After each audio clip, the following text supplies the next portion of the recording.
Hello friends, இன்றைக்கி காலையிலே நாங்கள் அவக்காடோ ஃப்ரூட்டு பறிக்கிறதுக்காக பக்கத்து எஸ்டேட்டுக்கு கிளம்பியாச்சு. நம்ம வீட்லேயும் இதே ஃப்ரூட் இருக்குது. ஆனால் அந்த பக்கத்து தோட்டத்துலேருந்து திருட்டு சாப்பிட்ற டேஸ்ட்டு அது தனி தான் இல்லைங்களா? இது ஒரு பாயோடது. அவங்க இங்கே இல்லை, வெளியே ஒரு தடவை நாங்கள் ஊருக்கு போயிருந்தபோது அவங்க எல்லாருமே இந்த ஃப்ரூட்டு காசு கொடுத்து வாங்கி சாப்பிட்றாங்க. அப்போ தான் இந்த ஃப்ரூட்ஸுக்கு இவ்வளோ மதிப்பா அப்படின்றது எங்களுக்கு தெரியும். அன்னிலேருந்து நானும் பாப்பாவும் இந்த ஃப்ரூட் வேஸ்ட் பண்ணுறதே இல்லை. ஏன்னா அது நமக்கு சும்மா கிடைக்கிறதுனால நமக்கு அதோட மதிப்பு தெரியறது இல்லை. டேஸ்ட் பிடிக்குதோ இல்லையோ அது ஜூஸ் அடித்து குடிச்சிருவோம். இப்போ என் பசங்களுக்கு ஃப்ரூட்ஸுனாலே அவக்காடோ தான் பிடிக்குது, வேறு எந்த ஃப்ரூட்ஸுமே பிடிக்கல. ஏன்னா அது நம்ம குடிச்சு பழகிட்டோன்னா செம்ம டேஸ்ட். இது எப்படி வேணாலும் சாப்பிட்லாம். பாரு, கீழே விழுந்து நிறைய வேஸ்ட்டாக தான் போகுது. அவ்வளோ ஃப்ரெஷ்ஷாக பழுத்து கீழே கிடக்குது.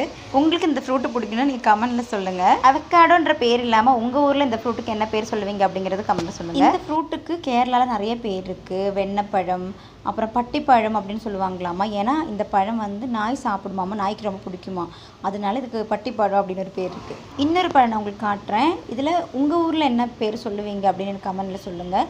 இதுக்கு இங்கே ஐனிச்சக்கா அப்படின்னு சொல்லுவாங்க. நம்ம பலாப்பழம் மாதிரி தான் இருக்கும், ரொம்ப சின்னதாக இருக்கும்.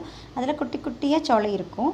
ஆனால் இதெல்லாம் காஞ்சு போயிடுச்சு. நிறைய பெருசாகும்போது கிளியெல்லாம் கொத்தி அது நமக்கு அப்படி சாப்பிட கிடைக்காது. இதனுடைய கொட்டை எடுத்துட்டு அது வறுத்து சாப்பிட்டா நல்லாயிருக்கும் அப்படின்னு எங்கள் அம்மா எல்லாம் சொல்லி கேள்விப்பட்டிருக்கேன். நான் சாப்பிட்டதில்லை. மரம் நிறைய இந்த ஃப்ரூட் இருக்குங்கன்னா பெரிய மரம் நமக்கு பறிக்க முடியாது. இப்படி கீழே விழுந்தால் மட்டும் தான் எடுக்க முடியும். பார்த்தீங்களா, எல்லாமே கிளி சாப்பிட்டு போட்டிருக்கு. இந்த ஃப்ரூட்டு மட்டும் நமக்கு அப்படியே சாப்பிட்டா கிடைக்காது, ரொம்ப ரேராக தான் கிடைக்கும். நிறைய பச்சையெல்லாம் விழுந்து கிடக்கு. இந்த ஃப்ரூட்டு ஒன்றாவது சாப்பிட கிடைக்காதா அப்படின்னு தேடி நடந்தப்போ ஜாலி அப்படின்ற மாதிரி ஒரு ஃப்ரூட்டு கிடச்சி, நல்லா பழமாக இருந்துச்சு. ஆனால் அது நமக்கு உடைக்கவே தோணாது, அவ்வளோ அழகாக இருக்குது பாருங்கள். பலாப்பழம் மாதிரியே தான் இருக்குது. அது அதுக்கு தோல் அதிகம், சொலை கம்மி. இந்த ஃப்ரூட்டுக்குள்ளே ரெண்டு சொலை தான் இருக்குதுன்னு சொன்னால் நீங்கள் நம்புவீங்களா ஃப்ரெண்ட்ஸ்? நானும் நிறையா இருக்குன்னு எதிர்பார்த்தா எடுத்தேன்.